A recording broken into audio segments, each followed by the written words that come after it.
रूस और भारत मिलकर करेंगे G8 का निर्माण। भारत को मिलेगा सबसे बड़ा पद। चीन भी होगा इसका हिस्सा, लेकिन भारत की जितनी नहीं होगी ताकत। भारत और रूस के बीच होगा कुछ बड़ा। पहुंचने वाले हैं रूस के कई अधिकारी भारत।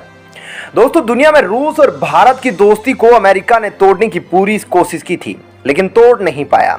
रूस का जब यूक्रेन के साथ युद्ध शुरू हुआ था, तब चीन भी खूब रूस के साथ नजदीकियां बढ़ा रहा था और भारत और रूस के बीच दोस्ती में मतभेद पैदा करना चाहता था। चीन जिस गर्मजोशी से रूस के साथ खड़ा हुआ था, उससे चीन को भी लगा था कि अब उसको एक भरोसेमंद देश मिल गया है। लेकिन जैसे ही अमेरिका और ब्रिटिश कंपनियों ने यूक्रेन में अपने एरो स्पेस की सुविधा को बंद किया, तो रूस की हवाई यात्रा बिल्कुल ठप हो गई। इस समस्या से उभरने के लिए रूस ने चीन से एरोप्लेन के पार्ट्स देने की बात की, लेकिन चीन ने नहीं दिया। यहीं से रूस को समझ में आ गया कि भारत से ज्यादा कोई भरोसेमंद नहीं हो सकता। फिर रूस ने भारत को सस्ते दाम में क्रूड ऑयल की सप्लाई करने लगा। तो वहीं रूस भारत के बिना एक कदम भी आगे नहीं बढ़ना चाहता है और भारत के साथ मिलकर दुनिया को धूल चटाना चाहता है। रूस अब भारत को शामिल करके G8 ग्रुप का निर्माण करना चाहता है। दरअसल G7 7 देशों का एक संगठन है जो कभी G8 के नाम से जाना जाता था। जिस प्रकार आज रूस और यूक्रेन में युद्ध जारी है, कुछ इसी प्रकार 2014 में भी इन दोनों देशों के बीच खूनी जंग शुरू हुई थी, जिसमें रूस ने यूक्रेन के क्रीमिया शहर पर कब्जा कर लिया था। रूस के इस कदम का तत्कालीन G8 ग्रुप ने विरोध किया और क्रीमिया शहर से अपने कब्जे को हटाने का दबाव दिया, लेकिन रूस अपने इरादों पर अडिग रहा और क्रीमिया से अपने कब्जे को नहीं हटाया, जिस वजह से इस ग्रुप ने रूस को अलग कर दिया और यह ग्रुप G8 से G7 बन गया।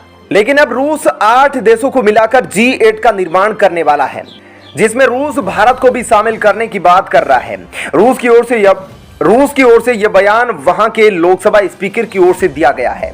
दरअसल रूस को अब यह पता चल चुका है कि भारत उसका सबसे वफादार साथी था और रहेगा, इसलिए रूस भारत के बिना कोई भी कदम नहीं उठाना चाहता। अब इस ग्रुप के जरिए रूस अमेरिका के द्वारा लगाए गए प्रतिबंधों को कमजोर करना चाहता है। इसके अलावा मौजूदा वक्त में यह समझा जाता है कि रूस के लिए भारत और चीन ही वो देश है जिनका साथ इस वक्त प्राप्त है। तो इस ग्रुप के निर्माण से रूस दुनिया को दिखाना चाहता है कि उसके साथ और भी देश शामिल हैं, लेकिन भारत के इस ग्रुप में शामिल होने के चांस बहुत कम है। आपको बता दें कि इस ग्रुप में भारत के अलावा चीन, ईरान और ब्राजील को भी शामिल किया जाएगा। दरअसल रूस अमेरिका और यूरोप के खिलाफ इस संगठन का निर्माण करना चाहता है। रूस इसमें अपने सभी नजदीकी देशों को शामिल करना चाहता है। भारत अमेरिका और चीन के बाद तीसरा सबसे ज्यादा खपत करने वाला देश है।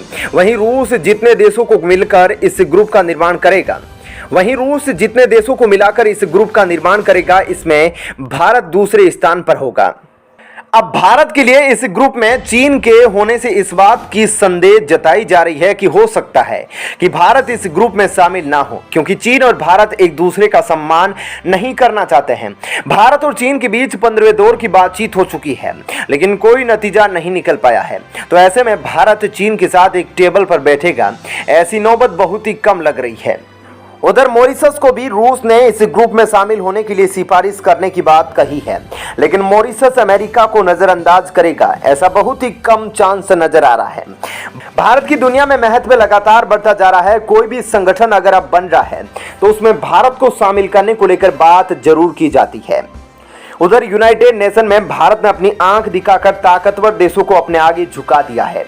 यूनाइटेड नेशन भले ही एक स्वतंत्र संगठन माना जाता हो, लेकिन यहाँ पर केवल शक्ति वाले देश जिनके पास वीटो पावर मौजूद है, उनके द्वारा ही सारे काम किए जाते हैं। लेकिन भारत इस संगठन का अभी तक तो स्थायी मेंबर नहीं बन पाया, लेकिन समय समय पर यूनाइटेड नेशन को हिलाकर रख देता है। भारत अगर आज तेजी से दुनिया में अपनी पकड़ को मजबूत ना किया होता, तो अब जो यूनाइटेड नेशन भारत को महत्व दिया है वो कभी नहीं दिया होता।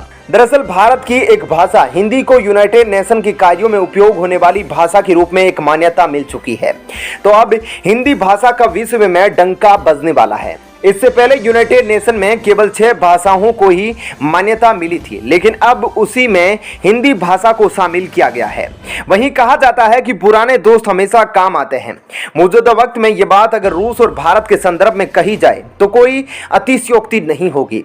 रूस और यूक्रेन युद्ध के दौरान जहां पूरी दुनिया रूस को अलग थलग करने में जुटी है, इस बीच भारत और रूस की नजदीकियां बढ़ रही है। अब खबर है कि दोनों देशों के केंद्रीय बैंक यानी कि रिजर्व बैंक ऑफ इंडिया और बैंक ऑफ रशिया अगले हफ्ते एक बैठक करने जा रहे हैं। दरअसल ये बैठक दोनों देशों के बीच में द्विपक्षीय पेमेंट सिस्टम को लेकर होने वाली है। अगर इस सिस्टम पर सहमति बन जाती है तो दोनों देशों के बीच पेमेंट करना आसान हो जाएगा और इसमें किसी भी तरह के इंटरनेशनल प्रतिबंधों का उल्लंघन नहीं होगा। फरवरी के अंत में रूस और यूक्रेन की जंग शुरू होने के बाद से रूस पर लगाए जाने वाले प्रतिबंध लगातार कड़े होते जा रहे हैं। दोनों केंद्रीय बैंकों के अधिकारी अगले हफ्ते बैठक कर लोरो या नोस्ट्रो तरह के खाते खोलने पर बातचीत कर सकते हैं। पहले वाला एक थर्ड पार्टी अकाउंट होता है जहां पर एक बैंक देश से दूसरे बैंक के लिए खाता खोलता है, जबकि दूसरे वाले ऑप्शन में एक बैंक किसी दूसरे देश के किसी और बैंक में खाता खोलता है। ईटी ने सूत्रों के हवाले से जानकारी दी कि दोनों केंद्रीय बैंक ये देखेंगे कि कैसे ये खाते भारत और रूस की मुद्राओं में खोले जा सकते हैं। 2 दिन चलने वाली ये बैठक अगले हफ्ते बुधवार और गुरुवार को दिल्ली में हो सकती है। इस बैठक में केंद्रीय बैंकों के अलावा दोनों देशों के मंत्रालयों, बैंकों और वित्तीय संस्थानों के अधिकारी शामिल होने की संभावना है। हालांकि इस बारे में आरबीआई और बैंक ऑफ रशिया ने कोई जानकारी नहीं दी। बैठक में SBI, UCO bank, bank of Maharashtra, Canara bank और इंडसइंड बैंक के प्रतिनिधि शामिल हो सकते हैं। इसके अलावा एनपीसीआई और एफईडीएआई के अधिकारी भी शामिल हो सकते हैं। उधर रूस और यूक्रेन के युद्ध के बाद जब दुनिया ने रूस पर प्रतिबंध लगाने शुरू किए तो रूस ने भारत को डिस्काउंट पर कच्चा तेल बेचने की पेशकश की। इसका असर यह हुआ कि अमेरिका और यूरोपीय संघ के प्रतिबंधों के बावजूद रूस अब भारत को तेल आयात करने वाला दूसरा सबसे बड़ा देश बन गया है।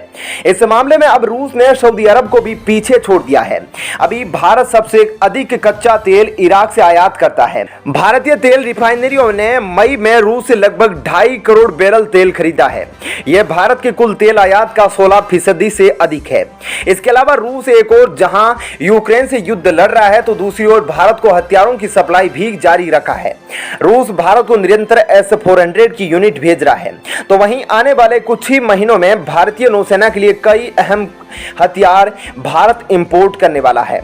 उधर पाकिस्तान भी भारत की तरह रूस से सस्ते दामों में तेल खरीदने की बात कर रहा था, लेकिन फिलहाल के लिए रूस पाकिस्तान को सस्ते दामों पर तेल एक्सपोर्ट नहीं कर रहा है।